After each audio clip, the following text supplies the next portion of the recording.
Well, hello there, Tankers of the Blitz universe. I'm Flossie, and currently I have 3 minutes left until my my coins tourney that I'm going to be playing with my clan. And I figured I should warm up and play a few battles in a tank just to see, I don't know, what happens. And I chose the T-30 to play, and oh my god, did I forget how incredibly broken this tank was.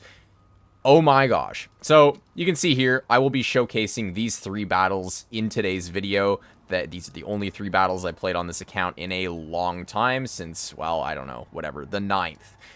So yeah, these 3 battles here in the T-30 are what I'm going to be showcasing to you, and I will be sharing my thoughts and opinions on this tank, basically sharing why it's so very overpowered. And before I do get into that, I will break into the tank stats. So let's get right on into that here. Before I get into the gameplay. So, starting off with its gun, it deals 640 damage on its standard shells, 545 on the premium, and 960 on the HE. That alpha damage is absolutely incredible, especially for a tier 9. You have 10 degrees of gun depression, which is fantastic on a tank like this. And you have extremely good pen. You have 259 standard pen at 310 APCR, which is going to cut through pretty much everything, and 90 HE pen, which is also not too bad. In terms of your gun handling, you have an aim time of 3.9 seconds and a dispersion of 0.353. So your aim time is not too bad, but your dispersion is a little bit troll. Obviously with this tank, don't expect to hit every single shot. What is kind of weird, though, is you have 2,700 DPM. So for a tank destroyer that has this much alpha at tier 9, you have a lot of DPM, which is going to catch a lot of your opponents off guard. Now, I am using gun rammer on this tank because I find that the pen is good enough as is. So, talking about its mobility, this is where the tank kind of struggles. You only go 38 forward, which is, I mean, it's not the worst, but it's not the best either. And yeah, 10 reverse. That is the main downside of this tank, is reversing back into cover and getting yourself out of situations.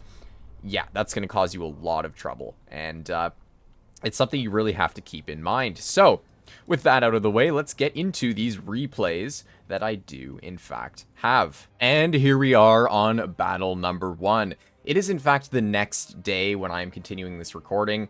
Yeah, so last night the tournament battles went quite long, and I also forgot to save all 3 replays, so I will show the 2 replays that are in fact saved, and then I will play 1 live game to make up for it after I showcase these. So, replay number 1, this is the very first battle I played in it, my kind of warm-up session. So we're on Falls Creek. And the enemy team has a lot of dangerous tanks. They have an M103, E75, which are 2 of the best tier 9 heavies in the game. They also have a Death Star, 252, SMV, basically a lot of tanks that can hold heavy side very well. Now, this battle you're going to see me make a very, very sus poke. I'm not sure how that bounced the 452K's lower plate, but in return I lost all my health. And you can see where making 1 bad poke will result in you losing everything, especially when you only have 10 reverse speed. So now, normally what I would do is I'd want to play super passive, but at this point I'm a bit frustrated and I want some damage, so I continue to sit in this spot, knowing that that M103 will most likely poke my position again. So, he does, and I do get a really nice shot into him. And this is the good thing about the T-30, is it doesn't matter what HP you're on, you are still going to be super annoying to deal with, no matter what, because you have such high alpha damage that you can just poke out, out-trade your opponents, and then back into cover and just wait for your reload in safety. However, their team is now pushing up. I can see this 252 making a very aggressive play, and knowing that he has now made that play, I'm assuming that the rest of his team will follow him very shortly. So I'm going to do what a sane person would do and is back up away from the situation, because I don't want to deal with that. I'm basically a one-shot to most of these players if they high roll me, and yeah, that's not very good. Luckily for me, we were able to pick up the kill on the 252, but oh no, that's not good. The T-26E4 is able to shoot me in the rear from medium side because no one is clearing out that side of the map. So at this point, it's not looking too good. We are, of course, down 1 tank, but the enemy team is down by 2. However, they have more HP than us. So I'm just going to basically sit here and try to hold this position as best I can Really just trying to support my team as much as I can. So this tank is a TD with heavy tank-ish armor. You have a lot of turret armor on the T-30, but the hull is quite trash. So in all that being said, you still do need to play second line. You need to play behind your team if you want to basically live. Because the second you start frontlining in this thing, you might get out some okay damage, but you're going to die just because you can see here the hull armor is quite trash. So I did get a bounce on the turret, but unfortunately the 452K was able to pen my hull. And this game is going to be a loss. Unfortunately, our team was not able to do much of anything, to be honest. And, yeah. So let's go to the end battle results. As you can see here, I was able to do a crap ton of damage, even with that very, very sad excuse of a team. So we dealt 4,100 damage, and the next highest did less than 2,000. So that's the T-30 for you in a not-so-ideal situation. Next up, we have battle number 2. This was the battle, obviously, right after the first one that I just showed you. And this is on Naval Frontier, a map where there's many different things the enemy team can do. They can obviously go medium side. They can go towards A-cap. They can do a split push. They can go mid. There's so many different ways that an enemy team can go, especially when seeing that they have some heavy tanks and then some medium tanks, or some mobile heavy tanks. So the 252, that's a tank that can go pretty much anywhere. They have Ascent RAC, so that's a tank I would expect to see at C corner. M103 can go anywhere. T77 can almost go anywhere, but he decides to go mid. So I'm going to go mid as well, because when I see a team that can split as much as this enemy team, I'm going to go mid just to spot up and see if I can find anyone who's going to cross to A, which will give me more information about where the rest of their team is going to go. And hello to the 252 who decided to just YOLO over B-cap hill there. I don't know what's going on in that guy's brain, but he lost a crap ton of health for it. And now I'm deciding whether I want to poke these two players in B or not. I decide against it because they have an enemy T-30 on their team, and I'd rather not lose half of my health to that guy. So I decide to turn around, seeing as these two players are probably going to rush us very soon. I say us, me and this E6 right here, or M6, whatever. We're holding this corner quite well. So I'm going to get a nice shot into this 252 for 684. Again, you can just see the alpha damage of this tank just absolutely nuking that player's HP. And this scent is now toast.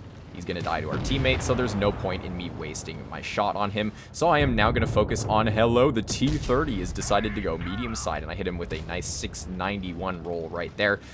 Yeah, Toy Freddy is not so happy anymore about that. And, yeah, he's basically a one-shot, so I'm not worried about him anymore. I'm going to move on to the next full HP target. In the T-30, you want to focus on people who have more HP, because really picking up clears in this tank, like, yes, it can be useful in some situations, but it's kind of wasting the alpha damage that you have, and it's better to leave the clears for tanks like this Progetto that have less alpha damage.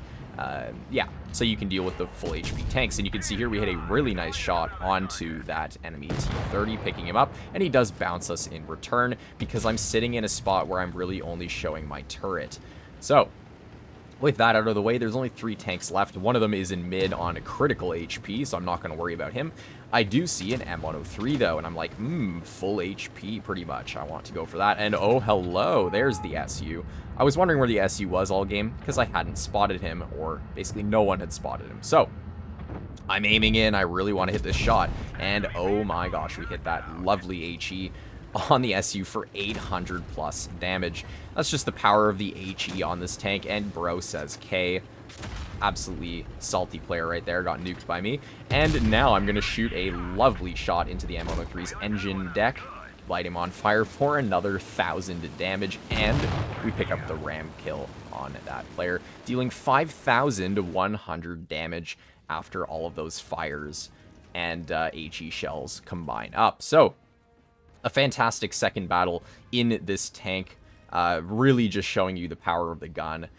Although you don't have necessarily the most DPM ever, you don't really need it. The alpha damage completely carries this tank's ability to do well, even against tier 10s, which you would have seen in the final battle, because the last battle I had was a tier 10 game, but I forgot to star it. So oh well, here we are. We're going to get into one final battle in the T30 live. Hopefully it's a tier 10 game because this tank, again, it can do really well even against tier 10s. Because you have a lot of pen, you have a decent amount of turret armor even for fighting tier 10s. And overall, it's just a fantastic vehicle. And we're on Lagoon. Wow, I was expecting to have to just sit there in silence until the game loaded me in, but I didn't actually have to wait too long. So we're on Lagoon. This is a very interesting map for a T30. Unfortunately, we didn't get bottom tiered up against tier 10s, so I kind of wish I had that replay, but oh well. You get the idea. It's strong turret armor will help you. Same with the good pen. So, I'm going to go heavy side. I'm hoping this team goes heavy side as well, but oh my god, bro. We have another T30 on our team. He's going medium side, and okay. So, looks like our whole team has decided they want to go medium side for some reason. I don't really know why, but, I mean, their enemy lineup has a T92, so I guess the enemy team could technically get caught out by us going medium side, which is good.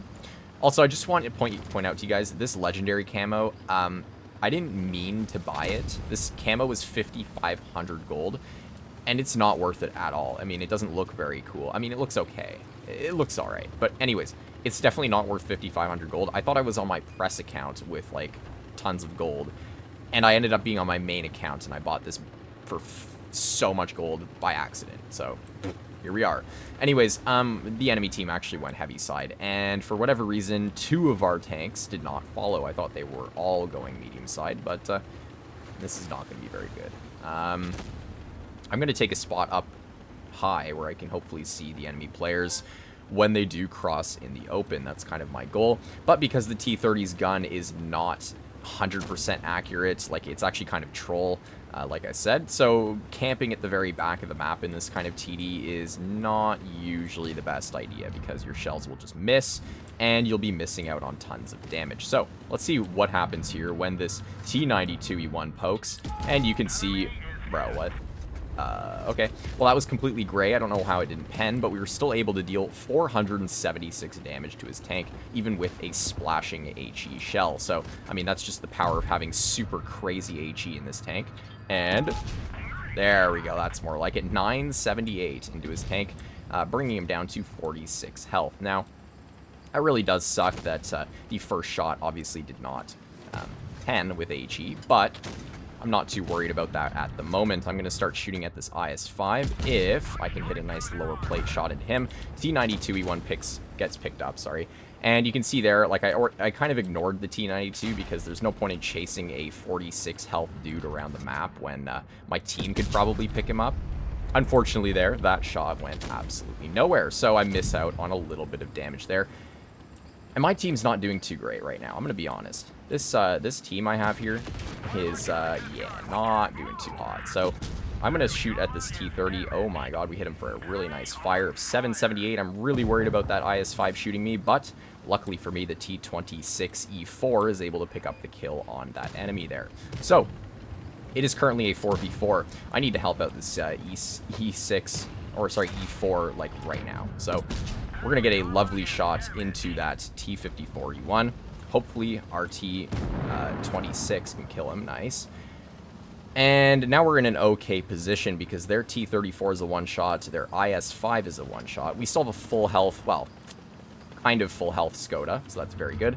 I am going to kill off this T34 Falcon. You can see here, unfortunately, I was not able to hide my hull, so he was able to pen me there. But we are at 3,800 damage. I am unfortunately a one-shot to these players, so I do have to be very careful. Hopefully our Skoda can pick up the kill on this IS-5, and hopefully I don't just get full YOLO'd by their enemy T30, which I am worried about. But I don't exactly have to move if I don't want to, so I'm going to stay here. I'm going to see where this guy is at, because I feel like he's still on A side, but I'm not 100% sure. So there he is. Hello, T30. I'm not sure if I can see his turret from here. Oh, hello. Oh, yeah, 602 right there. And we are now at 4,500 damage. I mean, again, bro, like, this tank it's so easy to do a crap ton of damage in this thing, just because you don't need to be constantly shooting to obviously get out high damage shots. So here we are, and there we go, 667, bringing us over 5,000 damage. and obviously we were able to win that game. So excellent showcase of just what this tank is and isn't capable of. You can see, obviously, if we were able to pen those shots that trolled us, we would have done even more damage. But for the gun accuracy we were given, I think we did a fantastic job. 5,300 damage, somehow that was not an ace, but oh well. We did well over top damage on the team. And there you go, guys. The T-30, a fantastic tier 9 tank that all of you should play if you haven't yet. Honestly, even if you are to just grind this line to get the T-30 and stop there, albeit, man, like, this tank is so fantastic. But anyways, for any of you who are not yet subscribed to my channel, I highly recommend you do so, as it's a fantastic way to support content like this and stay up to date when I post videos and do live streams almost every day. And with that, I will see you all in the next one. Peace out, guys.